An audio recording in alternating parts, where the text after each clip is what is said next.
Hello student, welcome on expo academy online classes. मैं self Shivam Yadav और आप मेरे साथ पढ़ने वाला हूँ 7th स्टैंडर्ड का SS history chapter 3 the Delhi sultans part 4।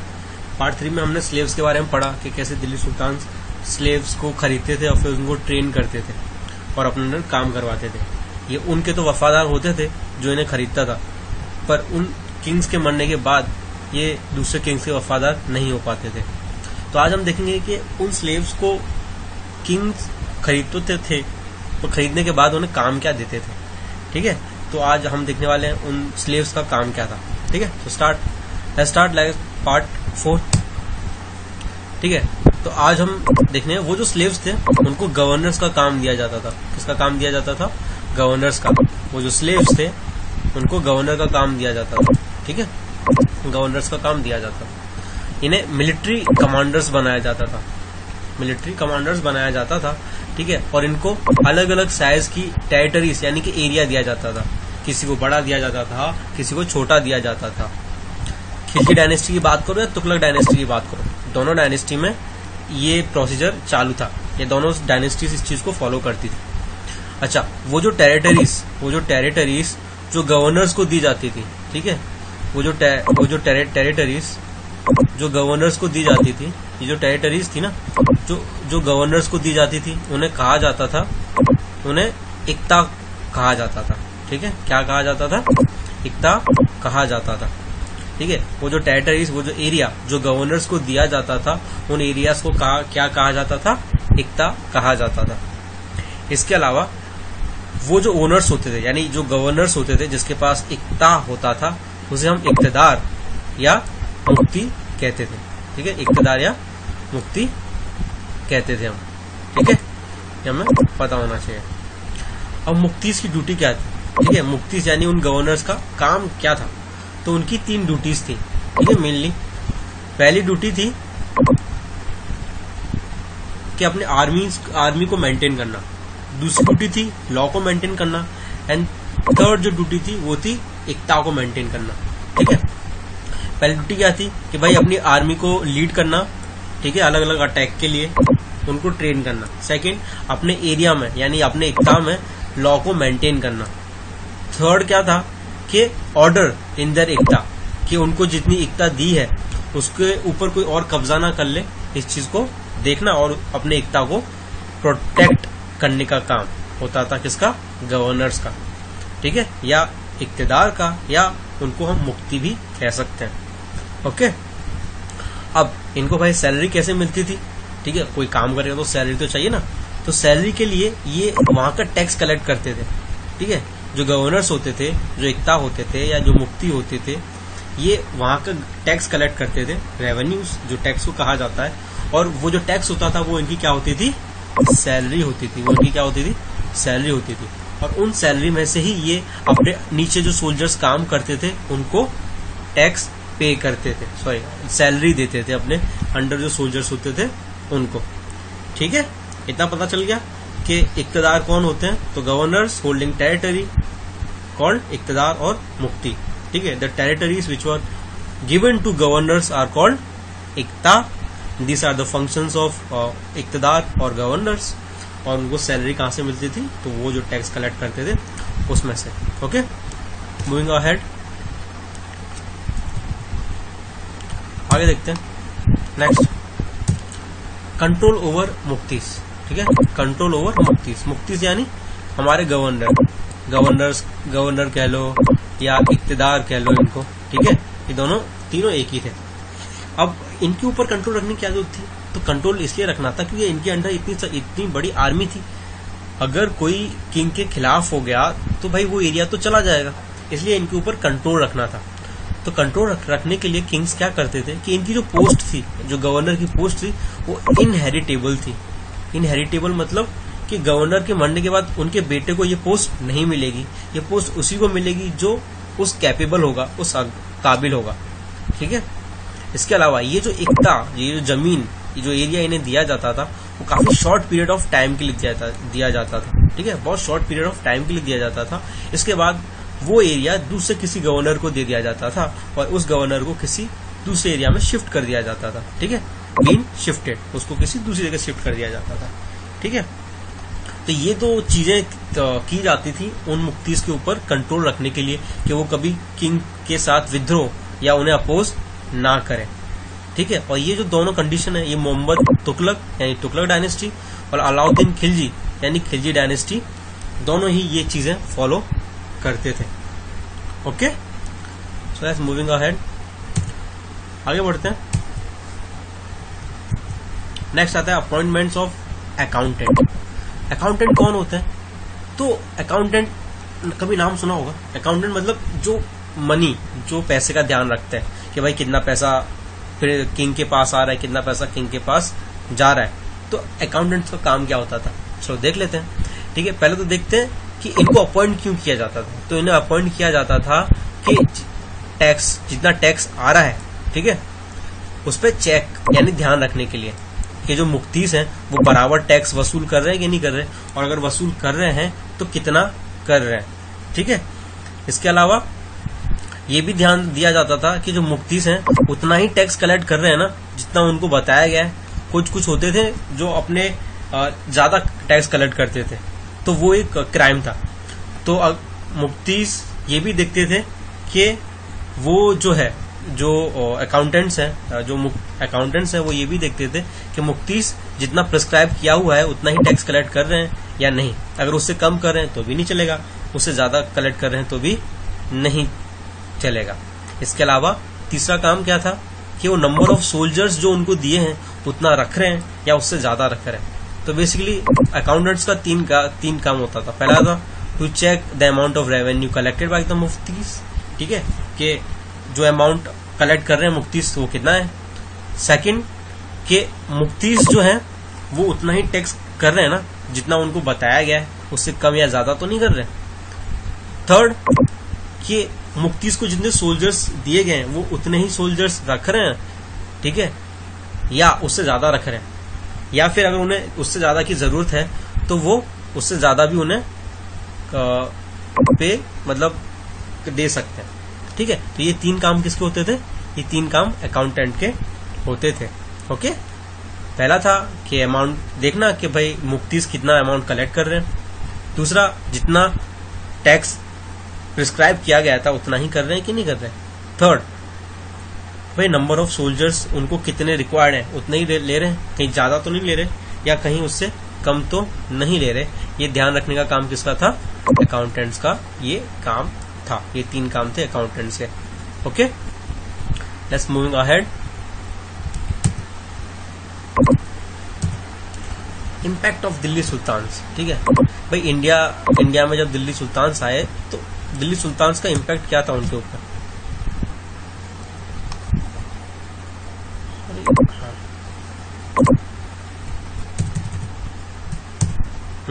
Impact of Delhi sultans क्या था?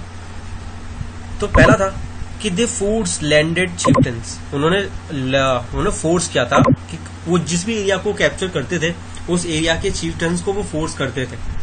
फोर्स किस तरह से? कि भाई जो हमने ये एरिया हमारे अंडर आ गया है और अब इसके ऊपर जितनी भी अथॉरिटी है, जितने भी रूल्स एंड रेगुलेशन बनाने, वो कौन बनाएगा? वो दिल्ली सुल्तान्स बनाएंगे। ठीक है, और उनकी जो अथॉरिटी थी उस टाइम उनके रिच लैंडलॉर्ड्स की वो खत्म हो जाती थी और किसकी अथॉरिटी चलती थी? तो किंग की अथॉरिटी चलती थी। ठीक है, ये जो खिलजी डायनेस्टी के लोग थे या जो तुगलक डायनेस्टी के लोग थे, जो सुल्तान्स थे, वो हिंटरलैंड को भी अपने अंडर लेते थे। हिंटरलैंड्स क्या होते हैं? तो वो एरिया जो किसके यूज नहीं होते, जो सिटीज के बाहर होते हैं, ये उन एरियाज को भी अपने अंडर कब्जा कर लेते थे। अभी हमने पार्ट 3 में देखा था। ठीक है, इस तरह से ये अपने एक्सपांसन करते थे। देखते हैं अलाउद्दीन खिलजी के टाइम क्या इम्पैक्ट पड़ा दिल्ली सुल्तनत का। तो उस टाइम क्या था कि assessment and collection of tax या लैंड रेवेन्यू जो था वो किसके अंडर कंट्रोल आ गया था? स्टेट की कंट्रोल आ गया था। यानी किसके? अलाउद्दीन खिलजी डिसाइड करता था कि भाई कितना टैक्स कलेक्ट करना है और कब कब करना है। वहां के लैंडलॉर्ड्स या मर्चेंट जो चीफटन्स होते थे, जो लीडर होते थे, वो ये डिसाइड नहीं करते थे। कौन डिसाइड करता था कि कितना टैक्स कलेक्ट होना है? अलाउद्दीन खिलजी डिसाइड करता था। ठीक है, डायरेक्ट स्टेट के कंट्रोल में आ गया था। नेक्स्ट, जो लोकल चीफटन्स थे वहां के, ठीक है, अब उनके पास कोई पावर नहीं था, नो लॉन्गर उनके पास कोई राइट नहीं था कि वो अपने टैक्स को, वहां का टैक्स कलेक्ट कर सकें या उसको अपोज कर सकें। ठीक है, या टैक्स देने से मना कर दे। अगर वो ऐसा करते थे तो उन्हें हमेशा के लिए बाय बाय कर दिया जाता था यानी कि मार दिया या फिर जेल में डाल दिया जाता था। इसलिए वहां के जो लोकल चीफ्टन्स थे उनकी पावर पूरी तरह से खत्म हो गई अलाउद्दीन खिलजी के अंडर, और जितने भी टैक्स का डिसीजन था वो कौन लेता था, अलाउद्दीन खिलजी लेता था। और इस तरह से द इम्पैक्ट ऑफ दिल्ली सुल्तानत क्या था कि उन्होंने दिल्ली सुल्तान के टाइम जो लोकल चीफ्टन्स थे उनकी पावर एकदम खत्म हो गई थी। ठीक है, let's moving ahead. Type of taxes, अब टैक्स तो डिसाइड कर दिया, पर टाइप्स क्या थे टैक्स के, तो 3 टाइप्स थे। पहला था कल्टीवेशन टैक्स, ठीक है, सॉरी, पहला था कल्टीवेशन टैक्स, दूसरा था कैटल टैक्स, तीसरा था हाउस टैक्स। ठीक है, कल्टीवेशन टैक्स क्या था, पहला था उसको खर्च भी बोलते थे। क्या बोलते थे, खर्च। ठीक है, इसमें क्या होता था कि जितना भी प्रोडक्शन होता है ना फार्मर का, उसका 50% उनको टैक्स पे करना है। मतलब मान लो कि उसने 100 रुपीज का खेती की, 100 रुपीज उसको मिले, तो उसमें से 50 रुपीज किसको दे देगा, वो 50 रुपीज को टैक्स के फॉर्म में दे देना है। ठीक है, 50 रुपीज किसके फॉर्म में दे देना, टैक्स के फॉर्म में दे देना है, और 50 जो बचे वो उसके पास रहेंगे। ऐसे ही कैटल का टैक्स होता था कि भाई अगर उसके पास 3 बकरियां हैं या 3 बफेलो हैं, तो उसके हिसाब से उसको एक कैटल का टैक्स प्राइस जो होता था वो उनको देना पड़ता था। या कितना बड़ा हाउस है, उसके पास कितना बड़ा एरिया है उस हाउस का, उसके हिसाब से हाउस टैक्स भी देना पड़ता था। तो दिल्ली सुल्तान के टाइम 3 मेजर टैक्स थे। ठीक है, पहला था कल्टीवेशन टैक्स, दूसरा था कैटल टैक्स, तीसरा था house tax. Okay, moving ahead. Mongols. ठीक है, अभी हमने पार्ट 2 में देखा था कि मंगोल्स काफी ज्यादा अटैक कर रहे थे। तो मंगोल्स होते कौन है, दिल्ली सुल्तान के सबसे बड़े चैलेंजर्स थे मंगोल्स। ठीक है, और ये कहाँ रहते थे, तो ये north eastern part of Iran में रहते थे। कहाँ रहते थे, north eastern part of Iran में। ठीक है, टैक्सोनीमा नाम की जगह थी जहां जो मंगोल्स ने कब्जा कर लिया था। कब, 1219 में टैक्सोनीमा को इन्वेड यानी कब्जा कर लेना। ठीक है, मंगोल्स ने कब्जा कर लिया था 1219 में टैक्सोनीमा को। ठीक है, टैक्सोनिया को, सॉरी। ठीक है, और इसके बाद ये लोग दिल्ली सुल्तानत यानी कि इंडिया पे अटैक करने के लिए आने लगे। अब उस टाइम अलाउद्दीन खिलजी के टाइम में और मोहम्मद बिन तुगलक के टाइम में बहुत बार मंगोल्स ने अटैक किया। ठीक है, हर कुछ दिनों बाद मंगोल्स अटैक करते थे। ठीक है, और अलाउद्दीन खिलजी डायनेस्टी और तुगलक डायनेस्टी में जो अटैक थे काफी ज्यादा बढ़ गए। ठीक है, जिसकी वजह से और इन दोनों को, अलाउद्दीन खिलजी या मोहम्मद बिन तुगलक को, दिल्ली को बचाने के लिए काफी बड़ी आर्मी बनानी पड़ी। ठीक है, और उनको बहुत सारे एडमिनिस्ट्रेटिव चैलेंजेस फेस करने पड़े कि कैसे मंगोल्स को रोका जाए इंडिया पे अटैक करने से, या कैसे उनको वापस भेजा जाए। पर मंगोल्स को वो जितनी बार हराते थे उतनी बार ही वो वापस अटैक करते थे। ठीक है, मंगोल्स ने पूरे वर्ल्ड का सबसे बड़ा एरिया कैप्चर किया था। ठीक है, पर इंडिया को कैप्चर नहीं कर पाए थे क्योंकि यहाँ पर अलाउद्दीन खिलजी और मोहम्मद तुगलक जो थे उन्होंने इनको काफी अच्छी तरह से अपोज किया था। ठीक है,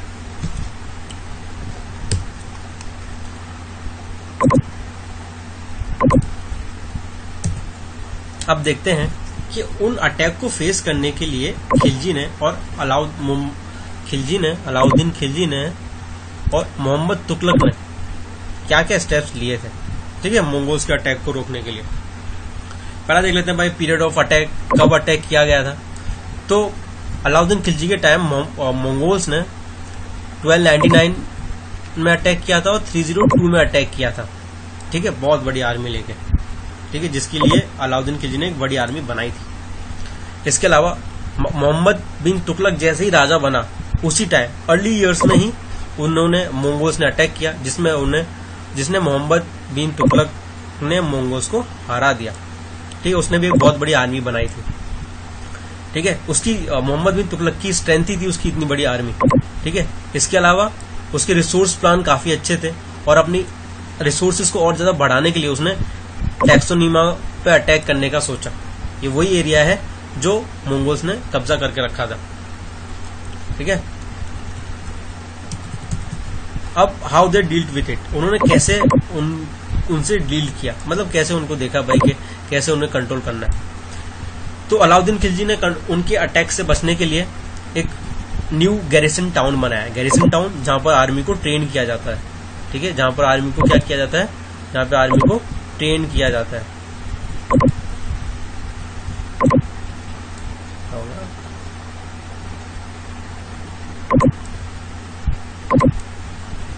ठीक है, उस टाउन का नाम क्या दिया था, सिरी। ठीक है, क्या नाम दिया था, सिरी का नाम दिया था किसको, सॉरी,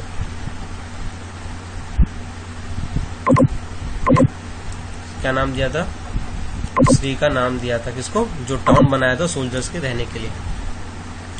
मोहम्मद बिन तुगलक ने भी यही किया था। उन्होंने 4 सिटीज को, जो बड़ी पुरानी 4 सिटीज थी, उनको गैरिसन टाउन में कन्वर्ट कर दिया और वहां पर अपनी आर्मी रख दी। उसका नाम था दिल्ली खुना। क्या नाम था, दिल्ली खुना नाम था। ठीक है, और वहां के जो लोग थे उन 4 सिटियों के, उनको कहां शिफ्ट कर दिया, वहां उन लोगों को शिफ्ट कर दिया था दौलताबाद में। कहां शिफ्ट कर दिया था, दौलताबाद में शिफ्ट कर दिया था।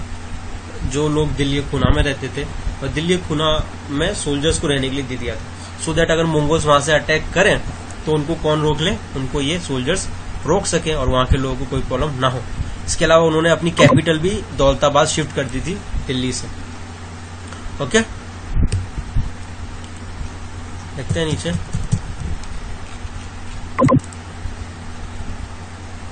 मिनट,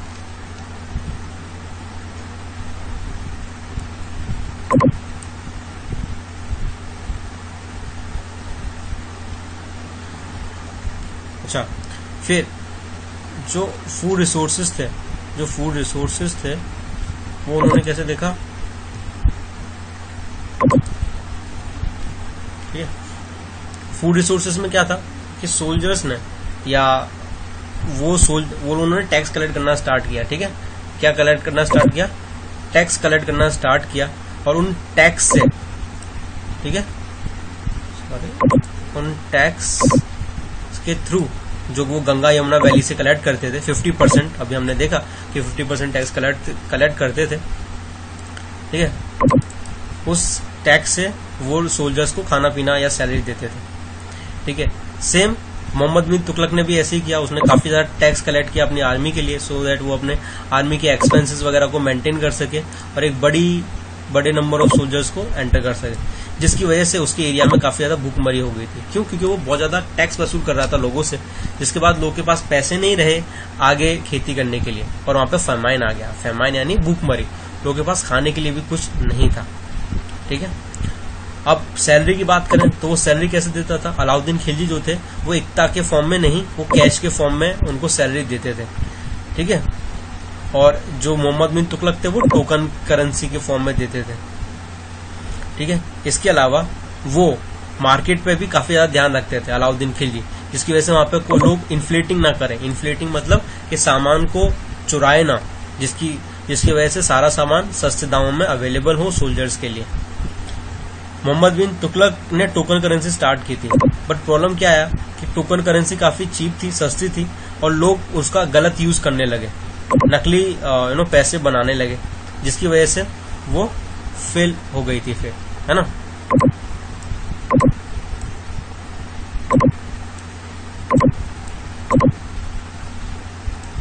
एडमिनिस्ट्रेशन की बात करें तो एडमिनिस्ट्रेशन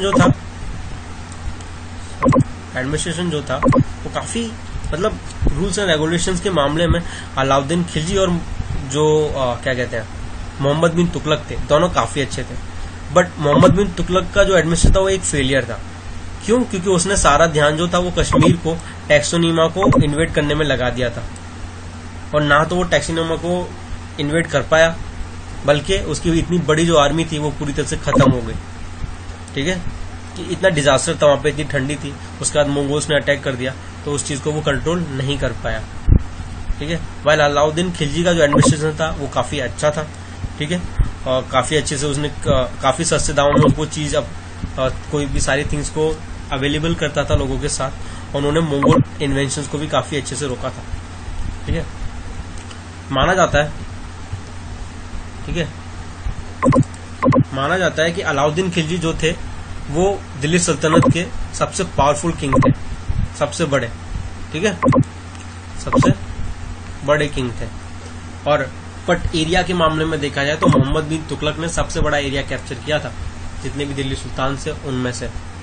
ओके, आगे बढ़ते हैं।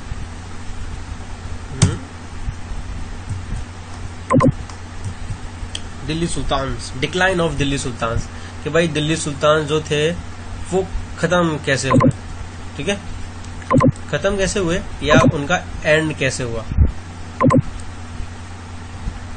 जस्ट एक मिनट, एंड, डिक्लाइन यानी एंड, देखा नहीं देखा, सॉरी,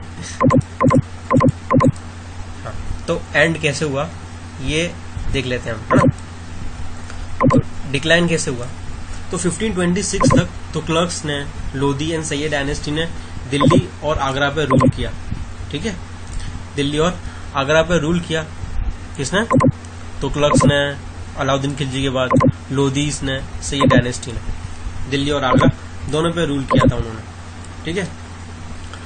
बट उस जैसे सैयद डायनेस्टी के लोग आए, जो रूलर्स थे काफी कमजोर थे, जिसकी वजह से अलग अलग इंडिपेंडेंट रूलर्स, यानी लोगों ने लड़ाई की रूलर्स ने और अपने आप को आजाद कर लिया उनके रूल से। एग्जाम्पल, जौनपुर के king, Bengal, Malwa, Gujarat, Rajasthan, entire south India जो था वो फ्री हो गया था दिल्ली सुल्तान के अंडर से, ठीक है। इसके अलावा उस टाइम अफगान जो थे और राजपूत थे वो भी काफी ज्यादा पावरफुल हो गए थे, ठीक है। और इनकी वजह से जो दिल्ली सुल्तान थे, जो पावरफुल एक किंगडम थी तुगलक की, खिलजी की, लोधी की या सैयद डायनेस्टीज की, वो सारी डायनेस्टीज खत्म हो गई धीरे धीरे और उनकी पावर जो थी वो काफी ज्यादा कम हो गई, ठीक है।